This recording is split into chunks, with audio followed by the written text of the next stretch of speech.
Hi, everybody. Thank you for tuning in to my YouTube channel. Today, the question that I received, it was, what was it like shooting China O'Brien? Now, China O'Brien was technically the second movie that I made that was in English. All right. I was still living in Hong Kong, and Golden Harvest said, how would you like to shoot two movies in America in English? And I was so excited. I was like, yes, yes, because at that time, I've been living in Hong Kong for about 3 years, and I really missed being back home.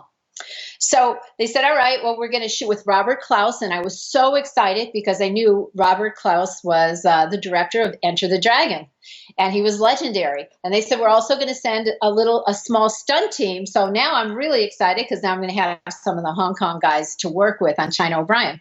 But it was also my first movie I'm shooting in America. And I was used to doing, the Hong Kong style version. So we shot it in Park City, and we were going to shoot two movies in 6 weeks, two movies in 6 weeks, China O'Brien 1 and China O'Brien 2. And it was interesting for me because in Hong Kong, we didn't have to study the script because there was no script. We never knew what we were going to be saying or doing until that day. So now I have the script. So this is really a chance for me to study and learn the lines. So we're doing part one. And I remember Robert Klaus said, oh, we're in the office. Let's do this scene from the second movie. And Richard Norton and I were looking at each other going, but we haven't even looked at that. We haven't studied. He goes, oh, it doesn't matter. Let's just do it. So it was kind of a little bit crazy for us being new to speaking in English and doing movies to not study your lines. So a lot of the times, when Richard and I see those movies, we're like, oh my God, because we're thinking, what's the line? What's the line? Because we didn't have any time to rehearse. We just didn't know what to do. Like there was a parade. And in China O'Brien, you'll see there's a parade where everybody's on the, what do you call them, the floats. And they said, let's just stick you in there and say China O'Brien for president. Or no, China O'Brien for sheriff. So they stuck a sign up and they stuck me in the parade. Nobody knew about it. And you could hear the guy over the monitor going, and here comes China O'Brien for sheriff. What? Okay. And then there's a scene in there. There's a scene in there that it's a party and everybody is eating a buffet. Well, that was our lunch. Okay. This was very, very small production. And I'm trying to remember. I can't remember the producer's name. Oh, right in the top of my head. But well-known producer. I can't remember. You guys could look it up. Well, he was trying to cut corners in every single way. Right. So he said, let's just film lunch as a party. And Richard Norton was going to eat. And Robert says, you got two meatballs. Not Robert, but, what's his name? Fred Weintraub. Yes, I got it. Fred Weintraub. Fred says to Richard Norton, you have two meatballs. And he goes, yeah, I know. He goes, well, you can't have two meatballs. And Richard goes, why? He goes, because if everybody took two meatballs, we wouldn't have enough. Put one back. And Richard got so upset. He put both of them back and he went out to lunch, and he said he came back like 3 hours later or something like that. But that's kind of like how the shooting went. You never knew what you were going to do. Some of the funny things on that scene is I remember there's a scene where I go into a bar, okay, and then there's a fight in there, and I had high heels on. Well, as we're going in to shoot, I sidekicked the guy, and my heel got stuck in his pad.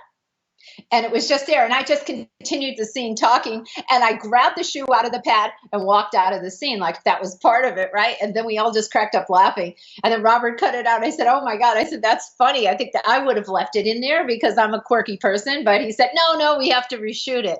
So that was funny. Another funny thing is if you're looking at the ending fight scene, we're fighting in a bar. There's a lot of people fighting. Keith Cook is fighting. I'm fighting. Richard's fighting. And we only had so many stunt people. And one of the stunt people had different wigs on. So if you look closely, Richard, myself, and Keith Cook are all fighting the same guy at the same time. He just has a different wig on. So that was really funny. There's a scene in that bar scene where glass gets thrown at a person, and the person that was doing the props didn't have fake glass, so they just took some beer bottles, broke it up, chopped it up, and I threw it at the guy's face. Nobody knew it wasn't real, and all of a sudden the guy had cuts and blood all over his face, and oh my gosh, I think that person got fired because they used real glass for us to do. So remember, you always gotta look at your props. And what else? There was a couple other funny things happened. I know when we got there, we were shooting in Utah, and the altitude is quite high there. So for the first couple of days of shooting, you'd be just going like this, and you'd have like such an altitude feeling that you're really, really tired and exhausted. One of the things that wasn't so good is one of our guy that worked on the special effects got killed on that.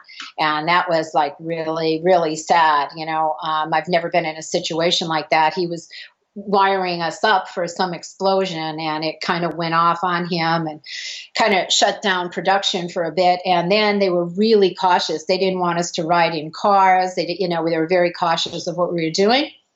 There's a fight scene where I'm fighting some guys. I'm not sure where it is, but I think it's at the picnic. And if you look, I'm on stage and I'm fighting with a microphone. In some of the shots, you'll see my fist is like this when I'm shooting because I had a cast on my finger. A lot of the stunt people that were fighting me weren't really stunt people. They were just regular people. Hey, you, come here, do this part, fight with her in this. And I had to grab the guy by his jacket. And normally when you grab and you pull in, as an actor, you go forward, you go with the movement. Well, this guy resisted, snapped back like that. My finger was in, he broke my finger. So I had a broken finger on that. So a few injuries, but China O'Brien is a film that is loved by a lot of people. It was number 2 in the UK under Rain Man. So we would actually love to do China O'Brien 3 right now.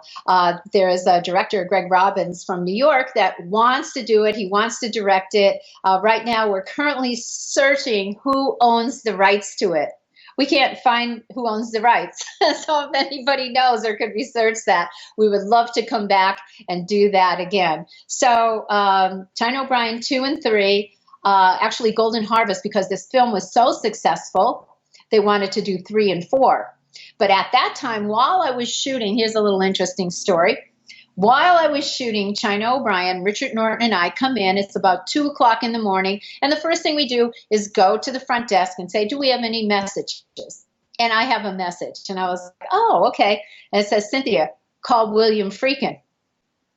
And I look and I go, okay. I said, Richard, did you write this? He's like, no.